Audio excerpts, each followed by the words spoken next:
Hello once again. I hope you all had a good weekend, and for those of you lucky enough to be fathers, I hope you had a good Father's Day. And it was a quieter day for me. It gave me a chance to go through the collection, read all the mail, which is always interesting. And I thought I better talk about the AR-17 and this shotgun.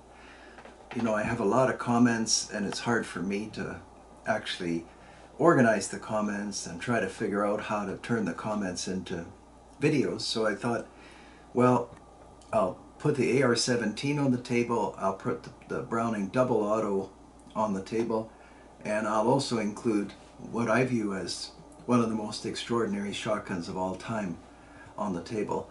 In my hands I have the Browning double auto, which is a recoil operated shotgun.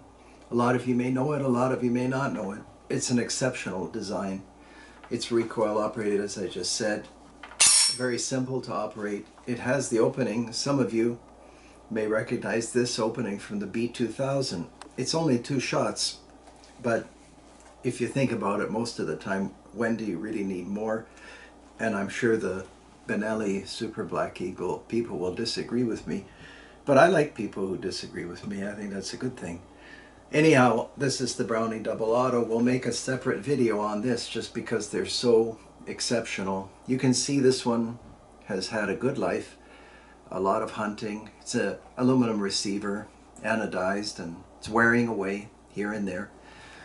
The recoil, the ventilated rib has to start forward because it's recoil operated. The barrel moves backward into the receiver.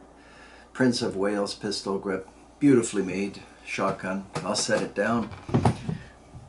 The other unusual shotgun is the AR-17. I made a video about this a few days ago. I went to the range, and I guess I was talking to or exchanging messages with Rupert, and I used some light base loads. It didn't operate. It failed to eject. And so with high base loads, meaning heavier loads, it worked fine. We'll do another video on that. But the main reason for this video is this last shotgun, which is a revelation, and it's a privilege to own a shotgun like this. This is a Cosmi. Maybe you've heard of them, maybe you haven't. It's one of the most scarce shotguns that you can come across. I think I was talking to the factory, I phoned them. I couldn't quite follow what they were saying, but that's my fault. They're in Italy, and I think they make between 80 and 100 shotguns a year.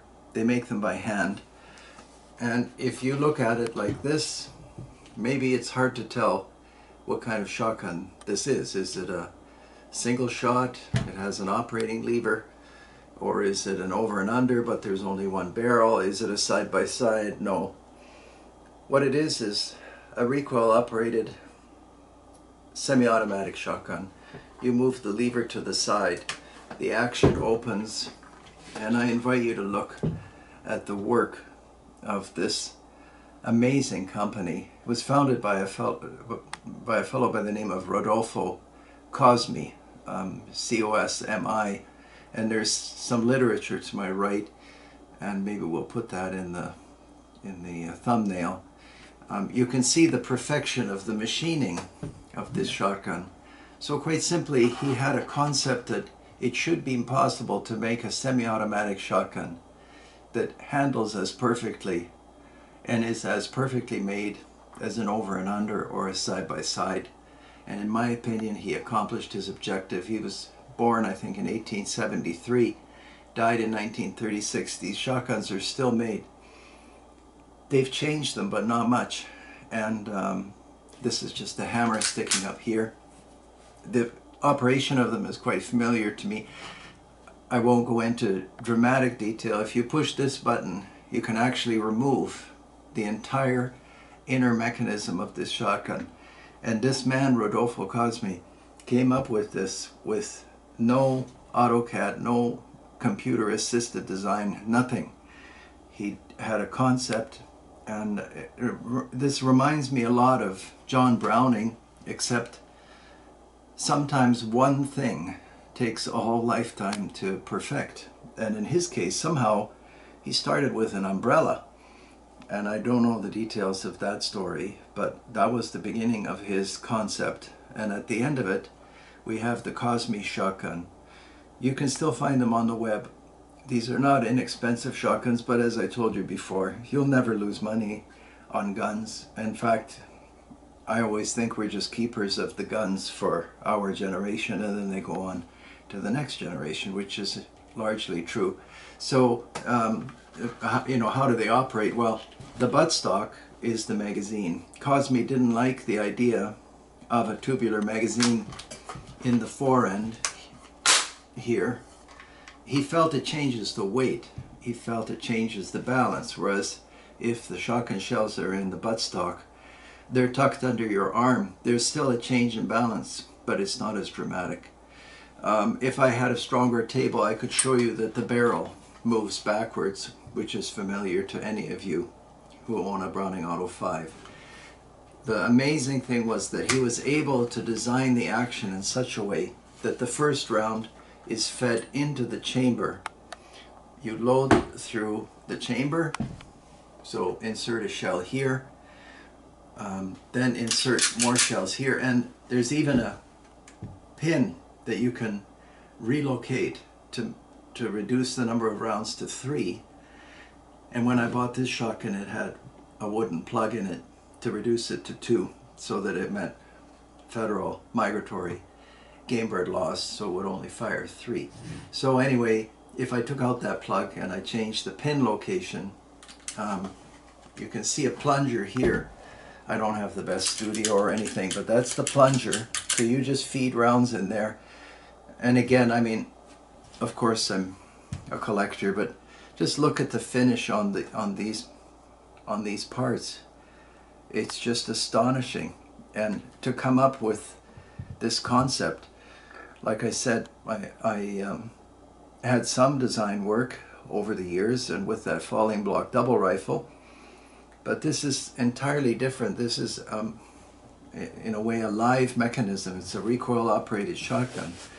So I view this as a masterpiece, and it's remarkable that you even have the chance to buy something this remarkable in this age void of really meaning in anything. The wood quality, I don't think that needs any comments from me, and how it's fit and finished. Anyway, so you just load the first round, load as many as you want in here, whether it's 3 or 8 depending on how you've set it up, close the action, and from there it's flawless operation. It's a Cosmi. It's perfect. There's no mechanism, there's no bolt handle here. There's none needed. If you have anything going on, which I've never had, you simply open the action and you can examine everything.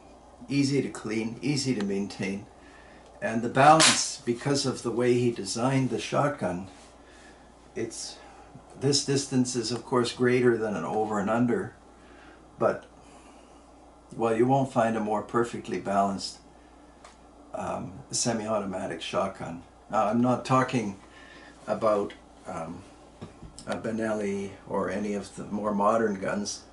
This is a different class of firearm. Everything on it is as perfect as a shotgun can be, the checkering included, just the handling, everything.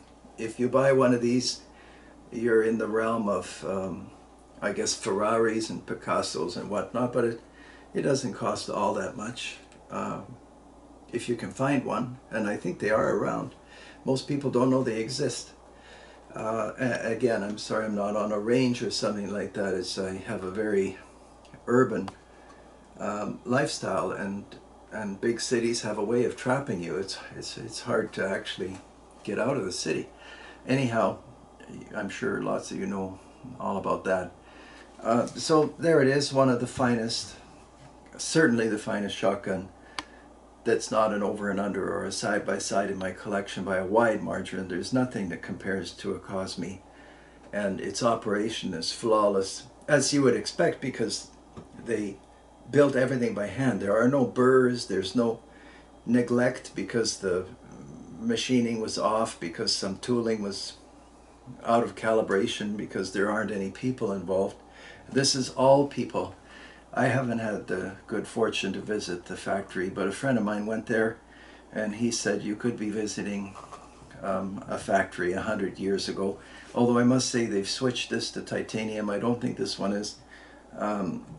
Like I said, Cosmi passed away in '36, but they kept going with the design. And anyway, his original design was sufficiently perfect that those early models still work without any trouble. I'm sure they were just perfecting production.